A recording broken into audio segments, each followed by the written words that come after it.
Olá, pessoal. Estamos aqui para mais uma aula de biologia. A gente vai fazer aquela viagem para o interior da célula. Então, dentro da nossa sequência das informações de biologia, eu comecei com a membrana, analisei a estrutura do citoplasma e agora a gente vai falar sobre o núcleo. Mas vocês vão lembrar que também em aulas anteriores eu comentei com vocês a respeito das substâncias químicas que estão presentes nos seres vivos, tá? Desde água até proteínas. Então, eu comentei de uma forma mais direcionada para cada uma delas, dependendo da necessidade que se tinha de ampliar um pouco mais o campo de visão, saindo um pouquinho da biologia, especificamente da biologia, e voltando para a questão mais da parte química, para que o aluno pudesse entender com mais notabilidade.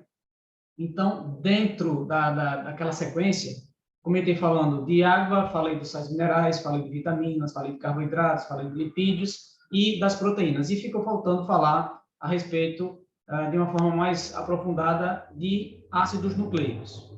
Bom, por que normalmente a gente deixa para falar agora? Porque esse conteúdo da bioquímica, ele está muito ligado com a estrutura nuclear.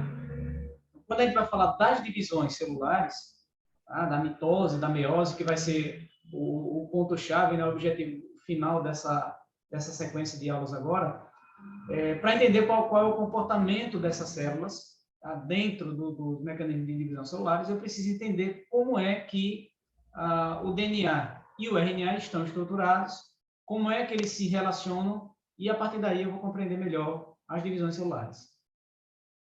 Imagina, uma célula se divide em duas e mantém a mesma quantidade de material genético. O material genético é, evidentemente, o DNA. Que lá nas divisões celulares a gente vai tratar como cromossomos, que é a mesma coisa. É o DNA, só que de uma forma espiralizada, para facilitar o processo da separação nesse mecanismo de divisão. Então, precisa entender como é a estrutura do DNA, como é a estrutura do RNA, como é que eles se relacionam, como é que o DNA sofre uma duplicação, como é que ele forma outra molécula exatamente igual, como é que ela controla as atividades celulares, a membrana regula a entrada e saída de substâncias, o citoplasma ele faz o processo de metabolismo celular de uma forma generalizada, e o núcleo controla as atividades da célula. Como é que o núcleo vai controlar essas atividades da célula? Precisa entender como é que existe essa relação, que vocês vão ter uma percepção de como essa relação lá no conteúdo de genética. Então, por isso, que lá no terceiro ano, geralmente eu faço uma pequena revisão com os alunos para que eles compreendam melhor a determinação das características do indivíduo. Certo? O gene determina a característica. Mas o que é o gene, na verdade? O gene é um DNA. É um fragmento de DNA responsável pela síntese de uma proteína. Então, o controle genético celular, ele começa a ser estudado agora, no primeiro ano, para que lá no terceiro ano, tá? Nos conteúdos do terceiro ano, a gente consiga falar de genética de uma forma não com aspecto mendeliano, mas, basicamente, como é realmente, ou aproximadamente, como é que funciona dentro de uma célula. A gente vai avaliar a estrutura do DNA, a estrutura do RNA, o controle genético celular, DNA, RNA e síntese de proteínas, para, a partir daí, estudar a estrutura do núcleo e os processos de divisões celulares. Beleza? Bom, então, a gente começa aqui. O assunto começa na síntese, no núcleo celular, né, como está aqui mostrado para vocês, o núcleo celular. Mas eu preciso que vocês entendam que existem dois ácidos nucleicos. Por quê? Porque no núcleo existem o que a gente chama de ribonucleoproteínas. Tá? Então, o que seriam essas ribonucleoproteínas? São proteínas ligadas ao DNA, ligadas ao RNA. Então, essas proteínas a gente vai chamar lá como pertencentes ao grupo das histonas. Certo? Esse vai ser um nomezinho que a gente... H1, H2, H3, isso daí não interessa para vocês, só quando vocês estiverem analisando a bioquímica propriamente dita lá. Tá? Se alguém for fazer na parte de ciência, saúde e ciência biológica, né? No CCBS. Então, quando a gente vai estudar essa estrutura nuclear, evidentemente que eu tenho que ter a noção dos ácidos nucleicos que estão ali. Então, os dois deles são DNA que, traduzindo aí, fica ácido desoxirribonucleico. Por que traduzindo? Porque a sigla é mutada na linguagem inglesa, certo? Fica na língua inglesa. Então, o ácido desoxirribonucleico, e aqui a gente tem o RNA, que é o ácido ribonucleico. Existem diferenças entre eles, evidentemente, que vão interferir nas respectivas funções, e o que a gente vai tentar fazer agora, nesse primeiro ponto, é identificar essas diferenças. No entanto, apesar de terem muitas diferenças, eles também têm muita coisa que é parecida. Então, o que é que ele tem de igual? Eu já comentei, ou já citei, né, quando a gente fala nas aulas anteriores, cita tanto DNA quanto RNA, principalmente quando eu trabalho com os carboidratos simples do grupo das pentoses, a ribose e a desoxirribose, certo? Ribose, está aqui ribonucleico, e desoxirribose, desoxirribonucleico. Então, uma das diferenças entre eles é o açúcar, que está presente na constituição da unidade formadora dos ácidos nucleicos, que a gente vai chamar de nucleotídeo. Então, um tem a desoxirribose, daí vem o termo desoxirribonucleico, né, que é o DNA, e o outro vai dar a outra pentose, que a gente chama de ribose, daí vem o termo ribonucleico. As unidades que vão constituir tanto o DNA quanto o RNA, a gente vai chamar de nucleotídeos, certo? Os nucleotídeos são o que a gente chama de monômero. O que é o monômero? É a unidade formadora de um polímero. O polímero é a unidade grande, ou seja, a substância grande, extremamente composta, e o monômero é aquela unidadezinha menor que vai ter a responsabilidade de montá-la. Tá? Então, os monômeros são chamados de nucleotídeos, e a composição delas basicamente é isso. Ele tem que ter uma pentose, que se for RNA é ribose, se for DNA é desoxirribose. São pontos importantes que vocês vão ter que lembrar. Vai estar lá a presença de um fosfato, que é o 4-3. Vai estar lá uma base nitrogenada, que pode ser ou uma base púrica, certo? Essa base púrica que a gente chama de purina, ela tem uma composição de um anel nitrogenado. A gente vai identificar uma imagem daqui a pouquinho. Um anel nitrogenado, 2 anéis nitrogenados para constituir a molécula, e a base pirimídica um anel nitrogenado só. Por isso que quando a gente representa essas moléculas, a púrica a gente representa ela sempre um pouco maior, e a pirimídica normalmente é a metade dessa base púrica, né? Então a gente tem adenina e guanina. É importante que vocês lembrem a representação, né? A e G, porque a gente vai fazer uma sequência de bases nitrogenadas para determinar o controle genético, e é importante que vocês lembrem o que representam o A e o G, o T, o C e o U, tá, gente? Aqui está um C no círculo, mas na verdade é um C maiúsculo, tá? Então, timina, citosina, representado com a letra C, e uracil, certo? Então, essas daí vão ser as 5 bases. Estão todas elas em todos os nucleotídeos de DNA e RNA? Não. São 4 tipos de bases nitrogenadas para cada ácido nucleico. 2 delas são comuns, 3 delas são comuns a todos, né, que é a adenina, a guanina e a citosina. Agora, a timina vai ser exclusiva do DNA e a citosina vai ser exclusiva do RNA, certo? É importante a gente lembrar também essa diferença, tá? Aqui a observaçãozinha no final. As outras 3 são idênticas, são iguais para as duas, tá? Então, estão presentes da adenina e timina, adenina, guanina e citosina, tanto no DNA quanto no RNA, mas existe essa outra diferença. Então, a gente já está notando algumas diferenças entre a DNA e RNA, tanto na constituição do nucleotídeo quanto na estrutura da substância como um todo. Então, fosfato é igual, o açúcar tem que ter e a base nitrogenada. Beleza, isso é uma coisa comum. As diferenças, o tipo de açúcar que tem em cada uma delas e o tipo de base nitrogenada pirimídica que vai estar lá. Na timina, a timina no DNA e a uracila no RNA. Esse nucleotídeo, gente, se a gente for representar, seria assim, ó. Aqui, essa estrutura representando a pentose, com 5 carbonos, carbono 1, 2, 3, 4 e o carbono 5. No carbono 1 é onde vai estar ligado a base nitrogenada, e no carbono 5 vai estar ligado o fosfato. Então, sempre que for fazer a formação que a gente chama de uma fita do DNA, esse fosfato que está aqui no carbono 5, ele vai se ligar ao carbono 3 do outro nucleotídeo.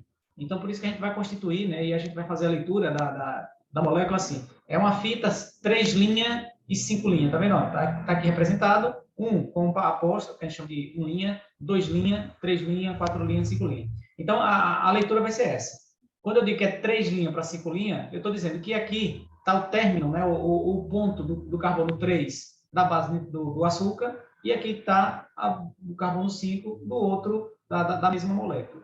Então, quando eu for sobrepondo cada um deles para montar a sequência, É sempre um 3' que está aqui em cima, vai sobrar um fosfato lá em cima. Coloco mais um fosfato aqui embaixo, então vai sobrar o 3' aqui embaixo.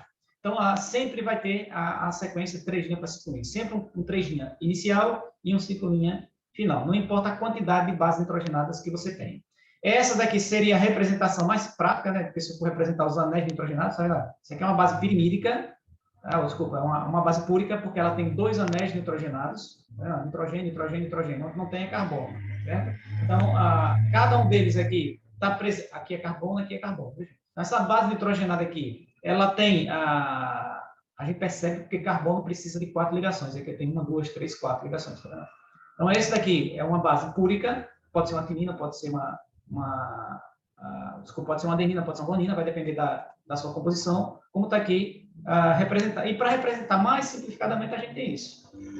Certo? A gente tem essa montagem aqui, em que esse ciclo representa o fosfato, essa região toda, esse pentágono representa a pentose, e aqui o quadradinho representa a base nitrogenada, que a gente vai colocando com esses formatos. Por quê? Porque existe uma possibilidade de pareamento de bases. As bases vão se unir para juntar, por exemplo, 2 fitas.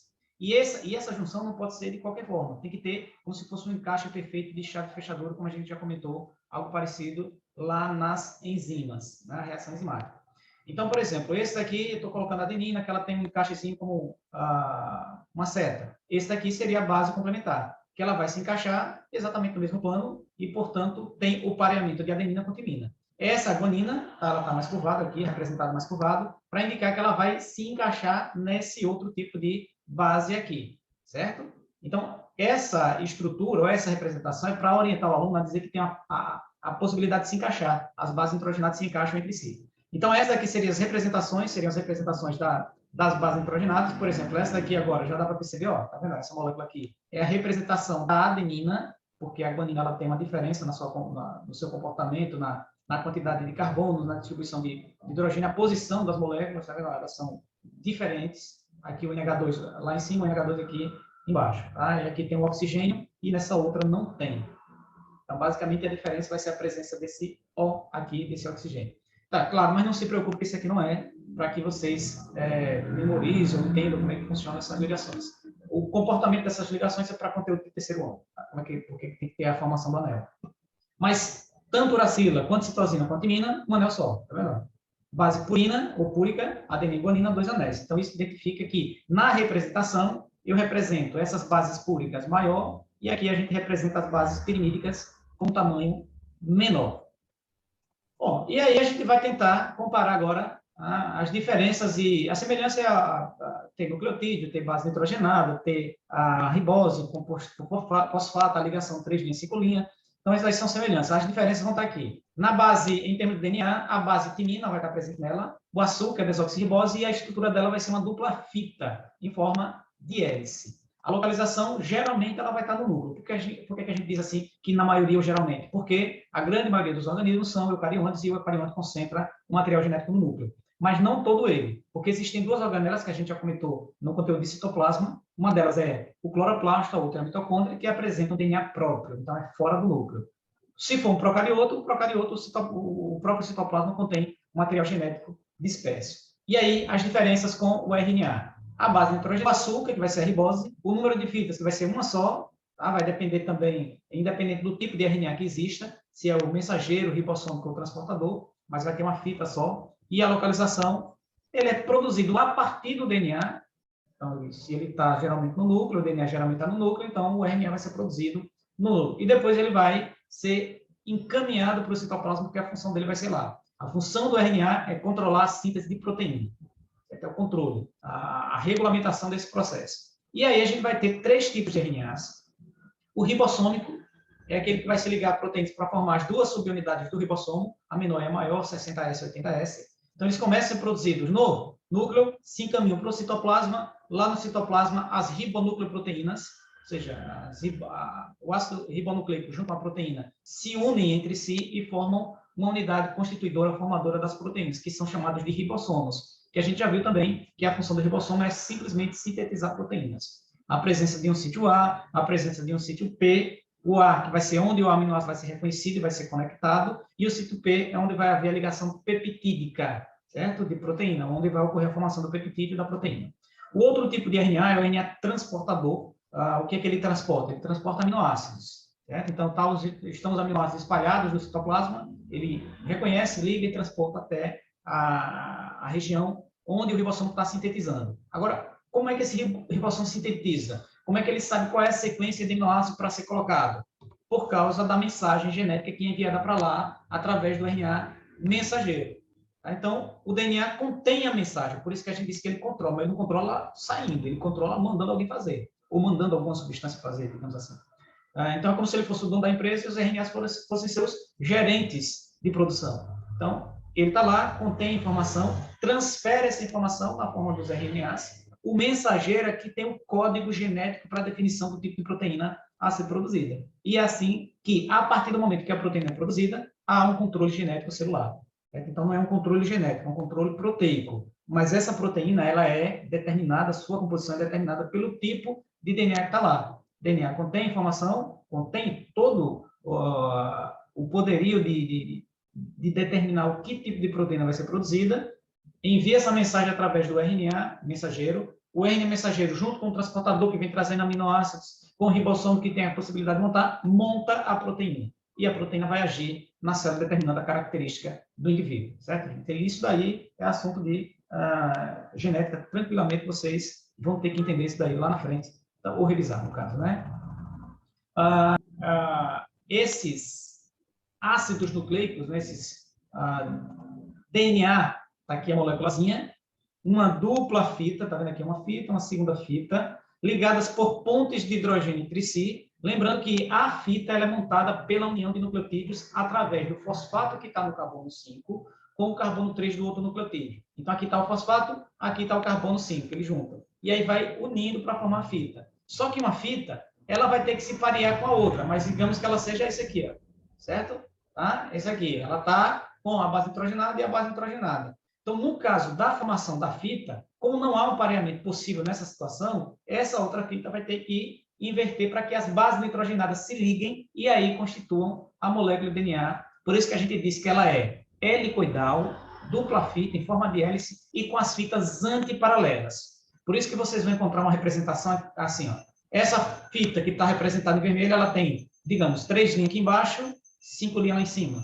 Quer dizer que o fosfato, a base nitrogenada está assim, ó. Certo? O nucleotídeo, desculpa. O nucleotídeo está assim, carbono 3, carbono 5.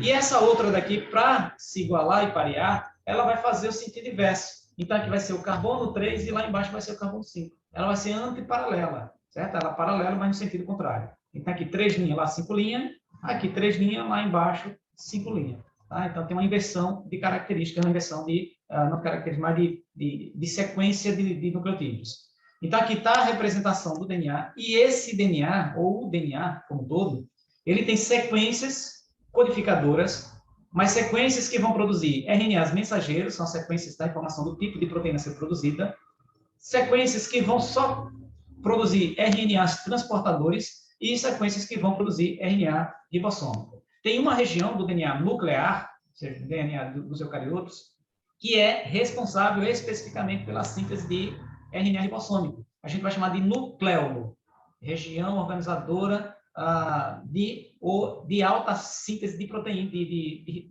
RNA ribossômico. Como ele tem uma síntese intensa de RNA ribossômico, as proteínas têm que se ligar a esse RNA ribossômico para formar subunidades. Então, por isso que há uma aglomeração maior de substância nesse ponto, e quando a gente coloca um corante, geralmente ele se cora mais intensamente. Então, o nucleolo, na verdade, ele é uma região de intensa síntese de RNA ribossômico, mas não é uma outra estrutura dentro do próprio núcleo, como muita gente pensa. Lembre que os RNAs são produzidos a partir do DNA, então eles têm um formato geralmente infinito, mas à medida em que eles estão sendo sintetizados, eles vão mudando de aspecto. O mensageiro fica na forma de fita, o transportador fica com essa formação aqui, simulando um aspecto de uma cruz, de um trevo, e o ribossômico ele forma duas subunidades. Tá? Então, a menor, 60S, e a maior, de 80S. Elas são sintetizadas no núcleo, mas se juntam no citoplasma. E aqui mais uma moléculazinha, só para representar a molécula DNA em dupla fita em forma de espiral. Bom, esse RNA transportador, ele tem uma sequência, claro, como é um RNA, tem uma sequência de bases nitrogenadas. Observe que tem uracila, citosina, também tem uracila que sempre tem. Então, aqui são os pontos de conexão. Lembrando que uma dessas regiões, que é essa fita 3' aqui, ela tem a possibilidade de se ligar a um aminoácido. Então, ela transporta aminoácido aqui, nesse ponto. Essa outra sequência, que é uma sequência de 3, certo? É uma sequência de 3 bases, que é a que determina o que a gente chama de código genético. Só que no RNA transportador, essa sequência de 3 que está aqui envolvida em vermelho, ela não é um código, ela é um anticódigo. O código é o RNA mensageiro e o DNA, que a gente vai chamar de códon, certo? Então, lá a gente chama de códon. No caso do RNA transportador, a gente vai chamar de anticódon. Então, está aqui a estrutura do anticódon, que é a sequência de 3 bases. Observe, se o códon é esse, guanina, citosina e adenina, o anticódigo ele tem que ter uma sequência complementar. G com C, C com G e A com U, certo? Essa sequência aqui, fizeram o exemplo aqui, eu peguei a imagem, fizeram o exemplo, mas está errado. Isso aqui é a adenina que tem que ser uracila, certo? Tem que ser uma sequência complementar. Então, esse transportador não vai reconhecer essa trinca daqui, então não vai trazer esse aminoácido, tem que ser outra. Certo? Então, à medida que você tem um pareamento, né, a proximidade, eles têm que ser complementares. Assim como timina tem que se ligar a adenina no DNA, citosina tem que se ligar a guanina e vice-versa no DNA, para união dessas unidades lá no citoplasma também tem que ter esse pareamento. Evidentemente que lá, como tem RNAs, não existe a molécula timina. Tem que ter a uracila no seu lugar. O ribossomo é essa sequência aqui, e isso é uma simulação do que vai acontecer na síntese de proteínas. Então, vai estar lá a mensagem genética em códigos, tá? Que é em códigos de trincas de bases, tá vendo? Trincas de bases. À medida que tem cada trinca, vem uma RNA de transporte e traz um aminoácido para sintetizar essa proteína. Então, aqui você tem os 3 RNAs agindo. O mensageiro, com a mensagem de códigos, o transportador, com as informações de anticódigos, e o ribossomo, que é a sede de montagem. Ele passa, tá, gente? É o ribossomo que vai passando e fazendo a leitura. Sítio A, chega o aminoácido, sítio P, ligação peptídica para formar a proteína. Bom, então esse vai ser o controle, o que a gente vai tentar entender na aula seguinte, que é o mecanismo de duplicação ou replicação do DNA, a transcrição e a tradução. Duplicar, porque um vai formar duas, certo? Então é exatamente uma cópia idêntica, a sequência de base que tiver em um tem que estar no outro. A transcrição, que é mudando um pouquinho a forma de escrever, como se você pegasse um texto de um livro, passasse por cadência e transcreve, mas a linguagem é sempre a mesma. Agora, quando você muda a linguagem, ela deixa de ser linguagem genética e passa a ser linguagem de aminoácidos, aí você traduziu, certo? Então, por isso que quando o RNA produz, ou os RNAs, que são 3, né, que estão agindo, vai sintetizar as proteínas, então você tem uma tradução do código genético. Claro que esse código genético ele tem especificidade, é extremamente específico. Cada trinca do RNA mensageiro, tá vendo aqui, ó, timina, que é adenina, adenina foi uracila, tem um pareamento inverso. Citosina, que é guanina. Então, no DNA tem que ter um pareamento específico. A com T, G com C. Isso é obrigatório, vocês vão ter que lembrar disso. Mas quando ele transcreve, aí troca-se apenas uma base. Aqui é timina, adenina, uracila. E essa fita que foi sintetizada, ela acaba sendo quase igual a essa, a oposta, a complementar. Só que ao invés de timina, tem uracila no lugar. Observa, tá vendo? Está lá de verdinho timina, aqui está uracila. E a cada 3 bases é lida a presença ou é trazido um aminoácido específico, certo? Então aqui, ó, essa outra trinca traz outro aminoácido. E aí tem sempre uma sequência que vai dizer assim, opa, chega, parou de produzir, não precisamos mais, certo? E aí são os processos de síntese de proteína, mas eu não vou comentar nessa aula, certo? Eu vou comentar numa próxima aula, tanto a duplicação, quanto a transcrição, quanto a produção, para daí a gente falar a respeito da estrutura do núcleo, certo? Então, vocês que estão assistindo essa aula, eu desculpo um pouco do barulho, porque eu estou próximo aqui da rua e o pessoal fica passando para lá e para cá, que essa aula eu tive que fazer durante o dia, certo? Geralmente a gente invade a madrugada, que é um ambiente mais silencioso. Valeu, gente. Tchau e até a próxima.